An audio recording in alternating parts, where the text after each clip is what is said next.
કીધું કે પધારીએ દ્વારકાધીશ. કનૈયાએ કીધું કે રાધા, તારા માટે તો હું આજે કનૈયો છું અને કાલે કનૈયો રહ્યો હતો. રાધા, સાચું તને કહું, મને જ્યારે જ્યારે તારી યાદ આવી ને ત્યારે મારા આંખમાંથી આહુડાની ધાર વહી ગઈ છે. રાધાજીએ કીધું મારી હારે એવું નથી બન્યું, મારી હારે એવું નથી બન્યું. તો કે કેમ? કે તને મારી યાદ આવતી ને તારે તું રોતો ને. હા, હું તને ભૂલી જ નથી તો પછી મારે તારી યાદ ક્યાંથી આવે?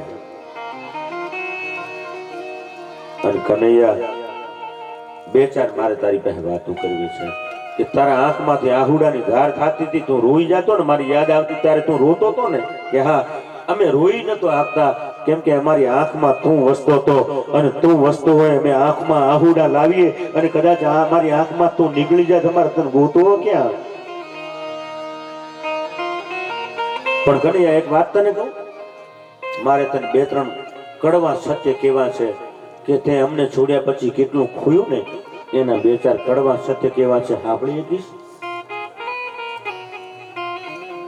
શું છે રાધા? બોલ. રાધાજી કૃષ્ણને કીધું કે કનૈયા, તે અમને છોડી અને અમારા પ્રેમને છોડ્યો છે, અમારા પ્રેમને છોડ્યો છે.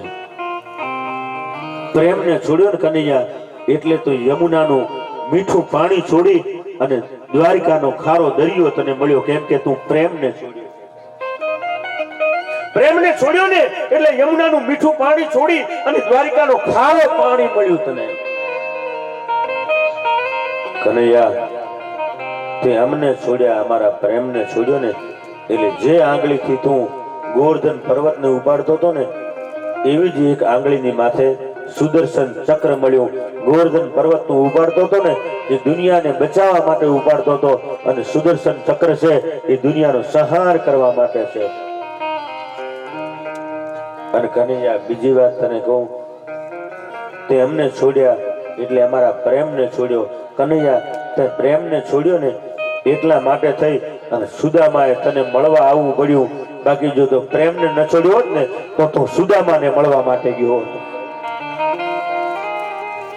બીજી વાત કહું કનૈયા, તે પ્રેમને છોડ્યો, અમને છોડ્યા એટલે પ્રેમને છોડ્યો, પ્રેમને છોડ્યો ને એટલે તારી નારાયણની સેના તે કૌરવોને આપી દીધી અને તું પાંડવોના પક્ષમાં રહ્યો.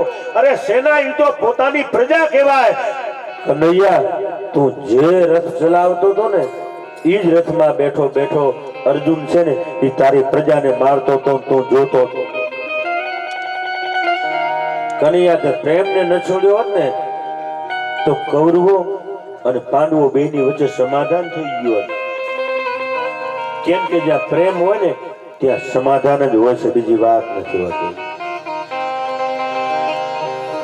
અને કનૈયા, બીજી તને વાત કહું, અમે તો તને પ્રેમ કર્યો હતો, તે આખી ગીતા રૂપી મહાન જ્ઞાન રૂપી ગ્રંથ આપ્યો છે, ગીતાના જ્ઞાન રૂપી મહાન ગ્રંથ આપ્યો છે. રાધા કે એમાં મારું ક્યાંય નામ નથી. આખો ગીતા રૂપી મહાન ગ્રંથ આપ્યો પણ એમાં મારું ક્યાંય નામ નથી. પણ કનૈયા, સાચું તને કહું કે આખી ગીતા પૂરી થાય ને તો દુનિયાના માણસ આજે હાથ અધર કરી અને રાધે રાધે જ બોલે છે. કેમ? કેમ કે જ્યાં જ્ઞાનની પરાકાષ્ઠા પૂરી થાય ને અહીંયા પ્રેમની શરૂઆત થાય છે.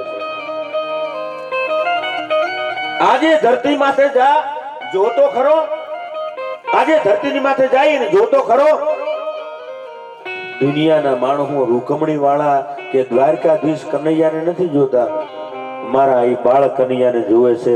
અને દરેક કૃષ્ણને મંદિરની માલિકો તારી બાજુમાં હું બેઠી છું, કેમ કે અમે તમને પ્રેમ કર્યો હતો અને પ્રેમ કરવા સિવાય અમારી પાસે બીજો ધંધો શું હતો? પ્રેમ કરવા સિવાય અમારી પાસે બીજો ધંધો શું હતો? અને એટલા માટે એ વાતને આપણે આગળ વધારતા શૈલી સોંગ સામ વિશાલ દાતા જો ઉઠતા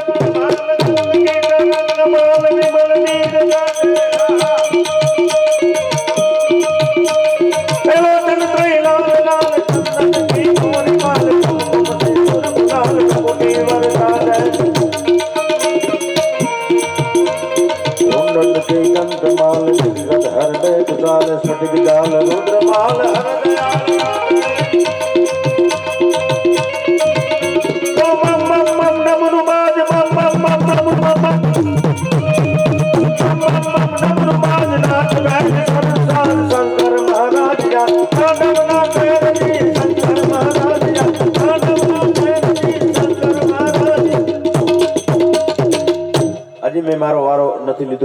માઇક ટેસ્ટિંગ કરવા માટે આવ્યો હતો.